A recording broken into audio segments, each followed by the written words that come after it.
Episode 2, I Believe You. I believe you. Not because I want to, not because I think you're helping me, but because you've been loud for a very long time. And because I've heard you for so long, you still sound true. You still sound convincing. You still sound like the smart voice, the right voice, the careful voice, the protective voice, like the voice that knows better. And I hate that because I can hear the better thoughts too. I can say them, I can repeat them, write them down on note cards, type them into a doc, I can read them off of a screen, or whisper them to myself throughout the day. I can even repeat them while I eat. But sometimes, if I'm being honest, I believe my eating disorder more. Maybe you do too. Maybe that's where you are right now. Maybe the healthier thoughts sound nice, but they sound far away, distant. Maybe they sound like something you're supposed to say, not something you actually feel. I get that. This is how I'm feeling right now too. I'm just starting to learn how to tell the difference between what feels true and what is actually logically true. Because eating disorders repeat themselves over and over and over, until the lies start sounding automatic. This is too much. You shouldn't eat this. You will regret this. This is unhealthy. You're going to get fat. It's not wisdom, it's repetition. And when you hear those thoughts enough, the healthier ones can sound almost ridiculous.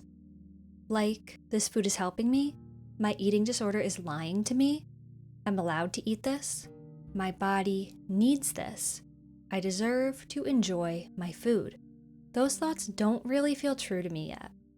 Sometimes they feel borrowed, like I'm trying on someone else's voice, or like I'm reading lines in a play that I haven't fully grown into. I honestly hear my therapist in my head when I say them, not myself. But still, I think they matter, because maybe I don't need to fully believe them yet.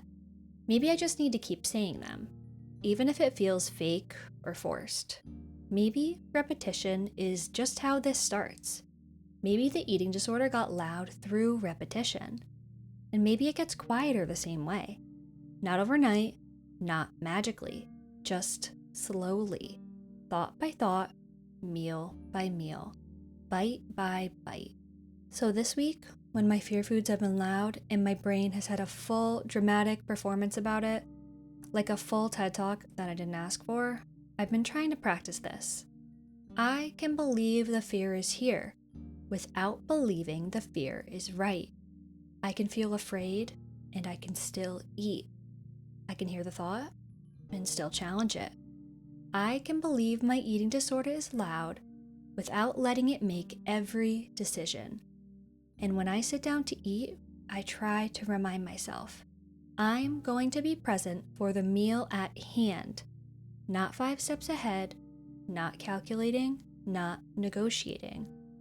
Trying to not think about dinner, even though it's hard, or your next snack, even though it's hard. Just here in this moment. Because what I think is a lot is actually a normal food intake. Not a lot, not too much, just normal. Even if my brain argues with that, even if it feels wrong. Sometimes I find it helpful to remind myself that the meal plan is the minimum, not the ceiling, not the limit, the floor. And I don't need to prove to myself that I'm eating enough through things like a number or a scale. The scale is not a truth teller. It's just a number, just information to show which direction we're moving in. My body will tell me. Through energy levels, clarity, brain fog, through feeling less exhausted. Because let's be honest, starving is exhausting. And exhausted is not disciplined, it's just depleted. So when the thoughts come in like, is this going to make me fat? I try to answer back, no. This is going to make me healthy. When I don't feed myself appropriately, I am hurting my body. When I do feed myself, I'm giving my body what it deserves. And I remind myself, hunger is my body's way of telling me I need fuel. Not a problem to solve, not a bad thing, simply a signal to respond to. we were given hunger cues for a reason. As for the body image thoughts, they've been super loud lately too. But I'm starting to notice that I'm not seeing my body accurately. What I'm seeing is not accurate. I tell myself, the mirror is lying to me, or at the very least, it's being filtered. My eating disorder is lying to me. Instead of judging myself, even if it feels forced, I try to soften. Instead of judging myself, I embrace myself. Or at a minimum, I stop attacking myself. And when I catch myself spiraling, picking myself apart, looking too closely, I pause. And I try something small. Name 3 things that my body does for me. Even if they feel basic, even if they feel boring. Give it a try. Even if you roll your eyes while doing it. Because trust me, I'm rolling my eyes right now too. But maybe this is part of it. Learning to see our bodies as something that works for us, not something to fight against. One of the hardest parts of eating disorder recovery thus far has been being full. Sitting with it, not fixing it, or undoing it, not over-exercising, compensating, throwing up, the list goes on. Just letting it exist has been difficult.